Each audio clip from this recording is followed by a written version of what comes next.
Hi there, today I'm going to show you how to make my world famous salsa. Okay, maybe not world famous, but it is really good. And it's something that I usually take to potlucks. I use it to top quinoa, rice, any grains, potatoes. You can also use it to top vegetables, meats. I put it in stews and beans. I mean, you can do so much. And chips. So it's really versatile. One of the things that I did not mention in the video is you just see my hands because I was in my pajamas and no, not good. So you just see my hands, but I did forget to mention that you're going to need some type of canning rack. And what the canning rack does is it sits on the bottom of your pot and it prevents your containers from smashing against each other and potentially breaking, or also from your food being scorched. If this just sits down there for 40 minutes, that could potentially happen. So it's inexpensive. You can get it online. You can get it from any store that sells canning products. And when I first started off and didn't quite know if it was something I was going to get into, I simply used a pot holder and that worked fine. It isn't the best, but it worked for the purposes. That's about it. The first step is to get a large pot of water and bring it to boil. And you have to have enough water in there to be able to cover about by an inch or so each of these containers. So from experience, I get about six jars. These are 16 ounces each, they're a pint. And so that's probably gonna be about enough water in there. But if it is not, what I also do is I put water in my kettle and I go ahead and I start heating that up in case I need some water. Now I already have some hot water and I just pour it in there, make it enough. So while I'm waiting for the water to come to a boil, I'm going to go ahead and wash these jars, make sure they're nice and clean. And these are the lids. You have to have brand new lids. These cannot be reused unless you're just gonna use them to store stuff, stick it in the refrigerator. But if you're actually canning and you wanna put it on the shelf for months or years or whatnot, these need to be brand new. The bands, which hold it in place, these can be used. All right, so that's what I'm gonna do. I'm gonna wash them all up. After the jars, lids, and I rinsed off the bands as well. After they are clean, I'm going to put them into, I'm going to put the glass jars into the boiling water. That way they'll stay nice and clean and sterilized, and they'll be heated because we're going to be adding the heated salsa into it. So we want hot salsa into hot jars so that the glasses don't break. I'm going to do this while recording with one hand. You're going to use a utensil like this so that you don't burn yourself, to get your clean jars into your hot water. Like that, release it.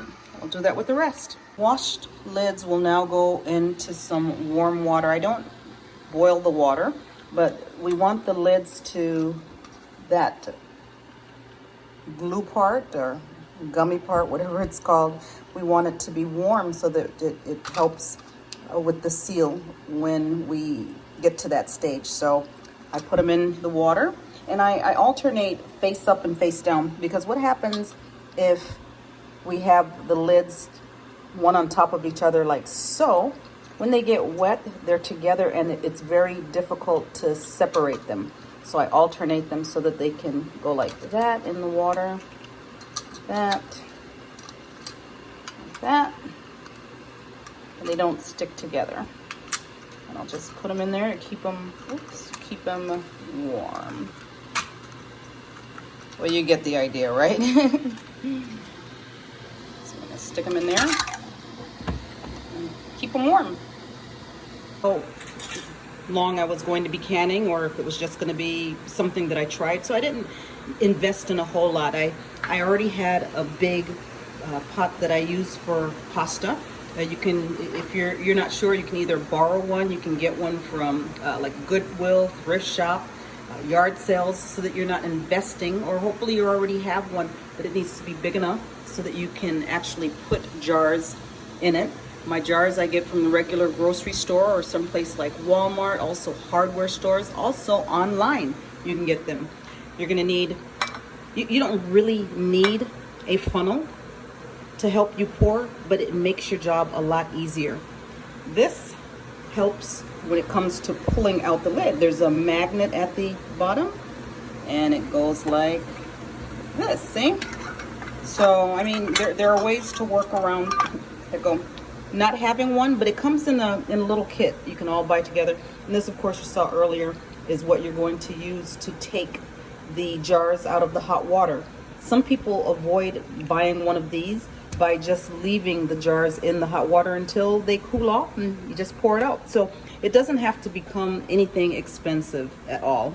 But those are just some of the basic items that I started off with, and I haven't gotten extravagant with it. No expensive equipment, hot water, jars, and that's it. When I first started canning salsa, I did everything from scratch.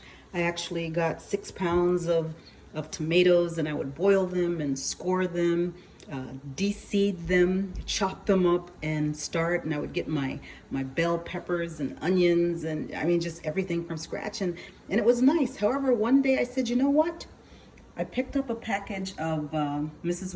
Wage's salsa mix, and I read the ingredients, and it said that I could use a can of diced tomatoes.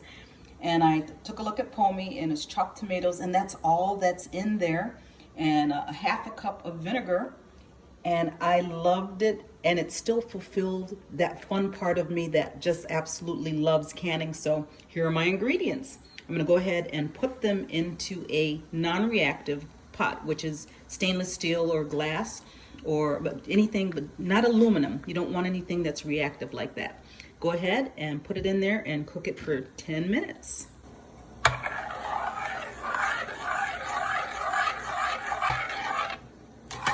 Go ahead and boil this for 10 minutes.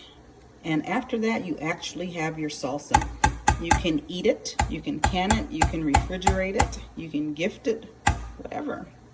All right, so the salsa has cooked for 10 minutes. It's ready to go. You can take a look. It is actually ready right now. If you wanted to, you could cool it off and chill it, serve it like as is. You could use it in stews, meat, whatever, any way that you want, chips and dip. But I'm going to can it. So here's what we do. You take one of your jars out at a time. Hold on to it by the bottom of the rim or on the rim. Empty it of the water. And my timer's going off. Hold on. Set it on a mat or a towel, something that's not going to create like a shock. You don't want to set it on like cold marble or anything like that. Get a cup, be very careful. Fill it up, put on your funnel, pour it in, a little bit more, and you want a half of an inch of head space, more or less, so that you have room for expansion when it's boiling. Like here, you're going to want to take a cloth or paper towel and wipe off the rim, because if there's any salsa there, you won't have a proper seal. Take your magnet, grab one top, put it on, take a band, cover it, and I'm going to do this to all of them and put them back in the water. Now I found out I didn't have enough to fill another pint, so I got an 8-ounce container and I washed it off, and I'm going to just heat it up for a while, since like I said before, I'm going to put hot liquid in it. I want to make sure that my container is hot as well. Now that I've filled each of the jars, they get to go back into the hot water, and they're going to stay in there for 40 minutes. All right, just fill it all up and go. Now all of them are in there. I don't start my timing until it comes to a boil, and that's when I start timing for 40 minutes, and I lower it so that it's not boiling. All right, 40 minutes have gone by. Let's take these out now, very carefully. Pour off the extra. There you go. And I'm going to put it on a prepared towel. You can use a mat as well, and just take them all out and let them sit. What I love is the sound of, they call it the ping. You'll hear it pop. I'm hoping that you'll be able to hear it. Let's see. I'm gonna have to edit out all the waiting. There we go. After your items have cooled completely, you can go ahead and take the band off and try to lift it. And you'll know for sure that it's sealed when it doesn't come off.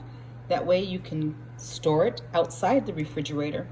I recommend that you go ahead and put a date on it as well so that you'll remember when you canned it, especially if you start canning a lot of items. It can get pretty confusing and you kind of wonder, well, how long has this been there? And you might want to use some of your older items first. And that's it. You have your canned salsa.